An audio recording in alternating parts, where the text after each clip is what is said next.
My goal here is to give you some really simple strategies that if you follow them will almost guarantee that after a period of time, and that's dependent on your earning power, will generate for you in the bank and leave you with financial freedom and $1 million. My first real job was in the summer when I was 16. I bagged groceries, and I very quickly learned that minimum wage was not something that I wanted and that I did not desire to have to respond to somebody else's clap, clap, let's do this, let's do that. I wanted financial freedom. The only goal that I had after I graduated college in a very brief 2-day stint in data entry in Sony Studios was to save up as much money as I could and hit that magical $1 million mark. So here goes. Here are some simple strategies so that you too can hit that, which I hope for everybody. So step number 1 is to know your why. Really know why you want, because sometimes maybe you just don't want it. Maybe it's not worth the sacrifice that you have to make. Maybe it's not worth it to have to forego immediate gratification in order to save up the necessary funds, because that's pretty much what I did. So you have to know your why. For me, it was financial freedom, the ability to do with my time what I wanted, the ability to go and travel the world, and freedom of time, freedom to travel. So for you, you have to know your why. The why will help stop you when something is pulling you in another direction and redirect your focus. So maybe for you as a child, you had a poster of your dream car on your wall and you get to buy that. Maybe it's a lakeside house. Maybe it's helping other people when they are having difficulties. Maybe it's freedom of time, like it was for me. Know your why. It will bear any how. Delayed gratification. So saving $1 million is largely and almost entirely about delayed gratification. They actually have done tests with small children with follow-ups years later, and the small children are presented with a candy and it's put in front of them, and the researcher says, hey, if you don't eat this candy, I'll come back, and in 2 minutes I'll leave the room and I'll bring you another one, and you'll have 2 candies. The children that were able to resist the urge to eat the candy immediately, researchers, when they followed up, discovered that they were more successful overall in their life than those who couldn't delay the gratification. The desire to spend money, the desire to spend your time also doing things that aren't necessarily productive, whether that's sleeping, playing video games, watching movies, TV. You also are going to have to spend a substantial amount of your time building something, creating something. And when you don't feel like working, hey, sometimes you're just going to have to work in order to reach that goal. Wait to have children. Children are absolutely wonderful most of the time. I have 2 of them myself, and they're amazing. They're both under the age of 3, and I love them to death.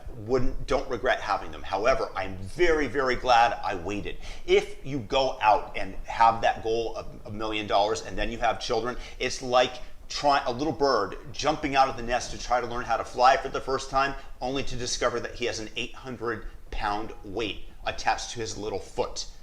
Woo. That's pretty much the dream of $1 million with kids. You have to save a lot of money.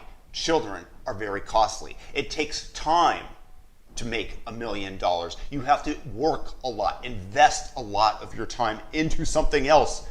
However, children pull back on your time. They pull back on your money. So again, this is part of the delayed gratification. Wait. And if you want to see immediate evidence of it, go into a wealthy neighborhood and watch the fathers that pick up their children from school. The average age of the dads is about 10 years greater than that in a poor neighborhood.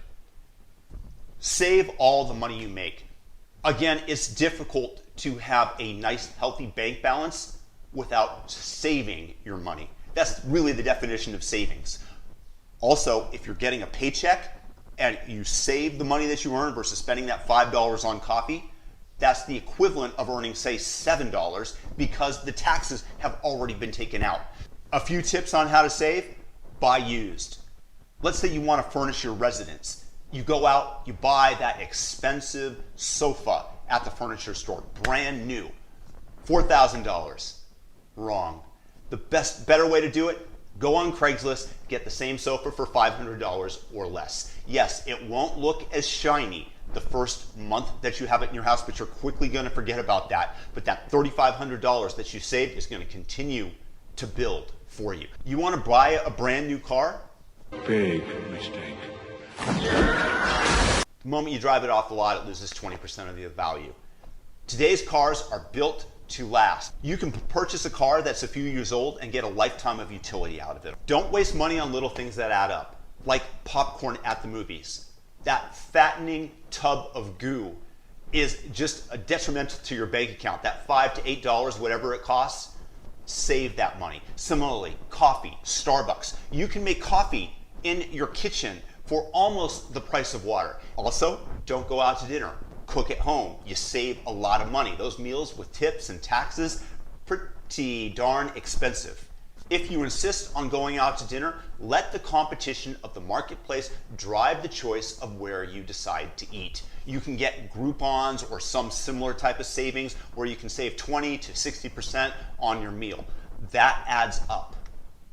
A little pro tip, don't use a Groupon on a date.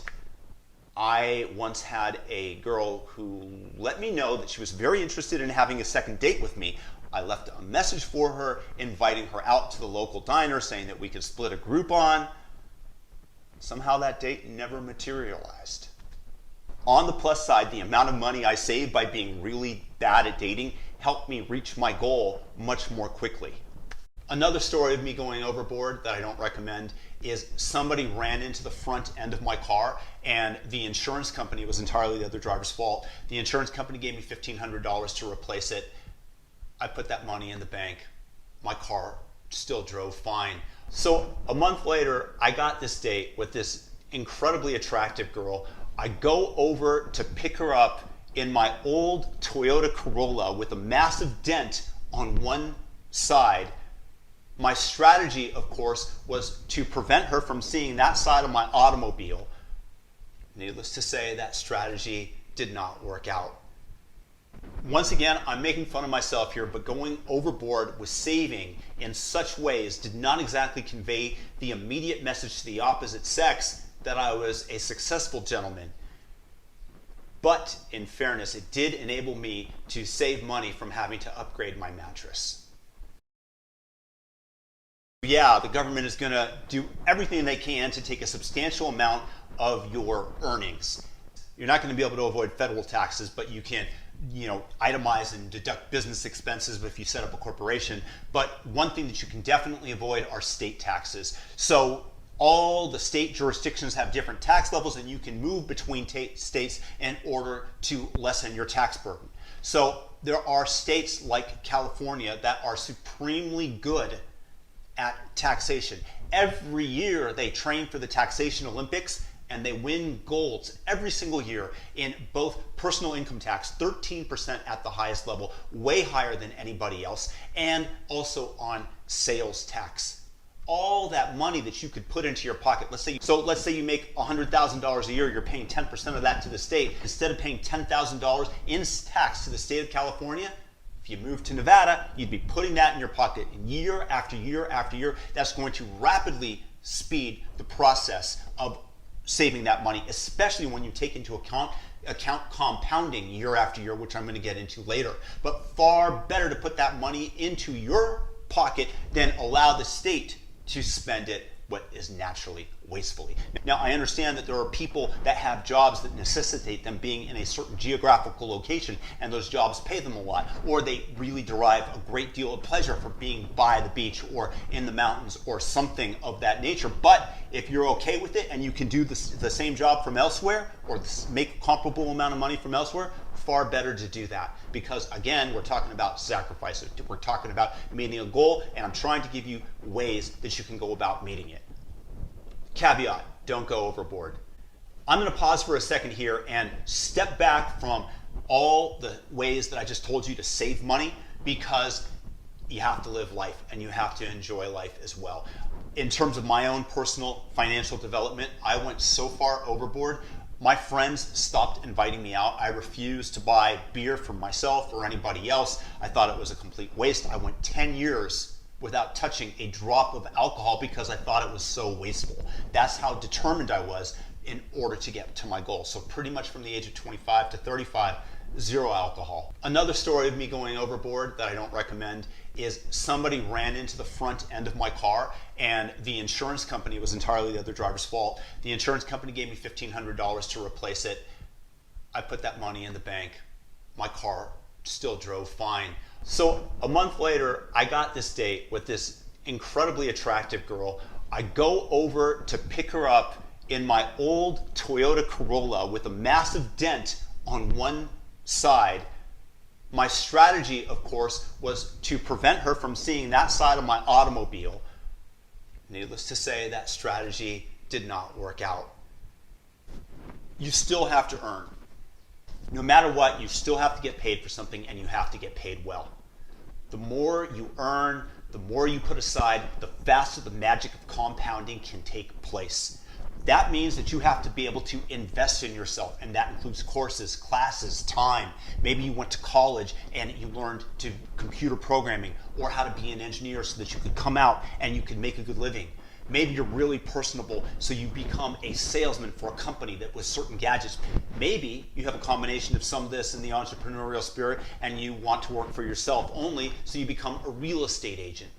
The real estate, you're still investing a lot of time where you're not going to get paid, where you're not going to see an immediate paycheck in order to build up your referral base, in order to build up. It takes time to sell a property. It takes time to get a reputation. And that's what you're investing in. So you don't want to be scared to invest in yourself because, again, you want to earn as much as possible so you can set aside as much as possible so you can do this as quickly as possible. Tip 2, augment your income whenever you can. Again, the more you earn, the faster you're going to reach your goal. So in addition to having a 9-to-5 job, maybe you have a side hustle. Maybe you sell makeup. Maybe you sell baked goods. Whatever it is, the more that you're able to put yourself out there, the more that you're able to start little small businesses, the more income you're going to have. Another thing that you can do is utilize resources when you're not using them. So maybe you rent out your car. Maybe you Airbnb your room. This is something that I did. I had a 1-bedroom in Los Angeles, and I would advertise my room available for rent, and if somebody was willing to pay the $120 a night, I was more than willing to take that money and sleep out on the couch. For me, it wasn't that big a deal. For cheaper, I allowed somebody to come in and rent the couch out. You can also Airbnb your place when you go on vacation if you have a condominium that you own, if you have a house that you own, and you're okay with that. You just don't want to let an asset lie fallow. You want it to be able to produce for you. By the way, I'd be happy to work with anybody that wants to learn how to do this and augment their income and coach them on this. I'm going to leave a link in the description of this video, so make sure to check that out. Scaling. So you absolutely have to be able to scale your efforts in order to earn more money. The reason that software engineers get paid as well as they do, aside of the fact that it's a fairly complex task that you're doing, is that at the click of a button, Google can send out the software update to 1 billion Android phones. So you have an effect. You're scaling your efforts. You're able to reach far more people, as opposed to, let's say you flip burgers on the sidewalk. There's a limited number of people that you can interact with. However, if you become McDonald's and you franchise out your restaurants, then you're scaling your efforts because you have other people working that you have helped get set up, and they're able to produce revenues for you, which is what you want. You want to be able to make money when you're not there. Another way that you can scale your efforts is just with an affiliate link. You have an affiliate program, you get a commission based on what you are able to sell, but that exists somewhere out on the internet, and if people find it, then you're able to generate commissions from that, and so you have something else selling for you that you don't have to take direct part in. You get your time and you can work on something else. This is another example of scaling your efforts. Take advantage of bonuses. So another thing that you can do is take advantage of the bonuses that financial institutions or various corporations might give you. There are financial corporations that will give you $200 to set up a savings account with them, or a business account with them. Or if you use their credit card, use a Chase credit card, they might give you a $500 bonus once you spend $4,000. That's an automatic 12.5% return on your money in that case, the quick math, and you are then able to pocket that, not to mention the fact that because it's a discount, you don't get taxed on it, but nevertheless, you are saving the money. Once again, that's an example of why saving, in this case, has more power than earning the same amount of money because there's no taxes. Or another example with the credit cards, you can get free airline miles, and you can use that for travel and then pocket the difference, save the difference. All these things are there available for you if you seek them out. Hire an assistant. This seems to go against my recommendation in terms of saving money, but if you are earning $30 an hour and you're able to pay somebody $12 an hour to run errands for you, stuff that you're going to have to do anyways, then you can use that same time to build your business or just to make that $30 an hour. That's the opportunity cost of your time, $30 an hour to do something that and if you can get somebody to do something like that for $12 an hour, then you put that $18 of savings into your bank account. This, of course, will bring you closer. It also relieves you of doing the mundane tasks that life generally requires of us. The magic of compounding. And again, this is probably the biggest key in order to save $1 million because, again, it allows you to scale your efforts. Your money is doing the work for you. You're not there, and the money in your bank account continues to grow. No less than Warren Buffett, when he's asked why he is so wealthy, he will tell you it's the magic of compounding. Most of you are likely familiar with this term. What it is, in case you're not, let's say you start off with $1,000. You earned 10% 1 year. Let's just pick an arbitrary number. Suddenly you have $1,100 in your bank account. The next year, you do not earn $100 if you are able to grow it at the same rate. You earn on 10% of $1,100, you earn $110. So this money continues to roll over and grow more quickly, more quickly. So the beauty of our capitalistic society is the fact that you can own fractional shares of a huge company. So for example, Apple, let's say you own just a couple of shares of Apple. As the company grows, as their products get better, as they generate more profit, you are participating in that, and it doesn't cost that much to start building that into your portfolio. Stocks will rise, stocks will fall. We're going to talk about what to invest in a second, but nevertheless, the fact that you are able to reap the gains of other people's efforts, of all the designers' efforts, however small that might be, this is what leads us to have a very successful capitalistic system and why the United States is the wealthiest country on the face of the earth. So in terms of the magic of compounding, I want to show you how quickly you can reach your $1 million mark. Now, I'm going to assume a 7% annual return from the stock market, which is historically what it's given. And so I'm going to assume that you're going to start from $0. You're fresh out of college, you might not have any debt, but you have $0 in the bank account and you take your first job. If you wanted to reach the $1 million mark in 5 years, very tough task. You would have to set aside, not earn, but after taxes, be able to set aside $160,000 a year at 7% compounded interest, and that would take you 5 years. That's about $13,000 a month that you have to set aside. If you're able to do that, then you're doing really well for yourself. So if you wanted to double the time frame and do it in 10 years, you would have to set aside, after taxes, $68,000 a year. It's doable if you make a good amount of money and you spend very thriftily. Not that easy. Nevertheless, that's $5,667 a month. Now that's way less than $13,000, less than half. If you wanted to do it in 15 years, all you would have to set aside is $37,000 a year, or about $3,080 per month. Now that's more doable, and you'll notice that the time frame and the amounts, because of the magic of compounding, they decrease drastically. And that's why you want to start earning as quickly as possible, setting it aside and letting the compounding effect take place. Just so you know, if you, right after college, you start putting away this amount of funds, $3,000 a month, by the time you're 40, you will have earned yourself and saved $1 million plus. So it's doable, it just takes time. And also, because of compounding, this is why the wealthier people in the world are generally older, senior citizens, because they have had time to build up this wealth. investing, what to invest in.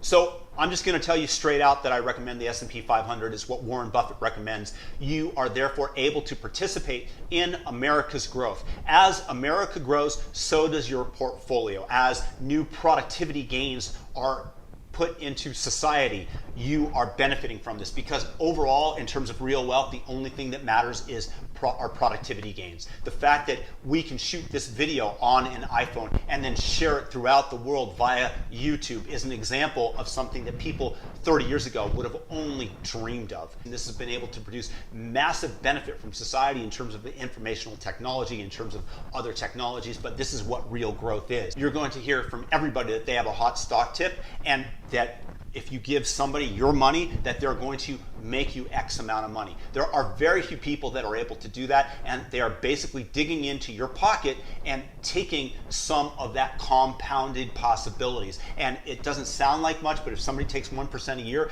that really, really adds up. You want to avoid that as much as possible. So you want the low-cost S&P 500 index fund. Now, if you have knowledge about a particular stock because you work in that field and you really believe in that company, then by all means, go ahead and put some money into that. But in terms of the simplicity of this exercise, I'm just assuming the S&P 500 low-cost index fund. I think that right now, Fidelity, you can get one for zero. Is it where you pay 0 fees per year? And that's what you want to do, because that's what's going to enable you to grow your money as America grows, as technology grows. Why it's going to be easier for you than it was for me? I want to take you back to the year 1900. How many millionaires do you think existed? Andrew Carnegie, J.P. Morgan, John D. Rockefeller. You can count the number of millionaires at that time on your fingertips. It's a very low number, especially compared to today. Now, the reason for this is because of the increases in productivity. The increasing gains of technology have created real wealth for society, and we are on the serious upswing. 12% of US households have a net worth of $1 million or greater. Compare that to 1900, when it was 0.001%. The opportunities today are far greater than they ever have been, and with the internet, once again, you can scale your efforts much more easily than you ever could have in the past. The organization that you would have had to create, as opposed to that being done for you today on the internet, there are just far more opportunities today. And again, the technology is growing at an exponential rate, and so is the real wealth of the world. So to take a sliver of that, to take a small piece of that growing pie, the opportunity is far greater than it ever has been. Look, there's no easy way to go about saving $1 million. It takes sacrifice, it takes time, and it takes perseverance. But if you follow the steps that I've offered you here, I guarantee you that you'll be able to reach that goal. It's not that far-fetched.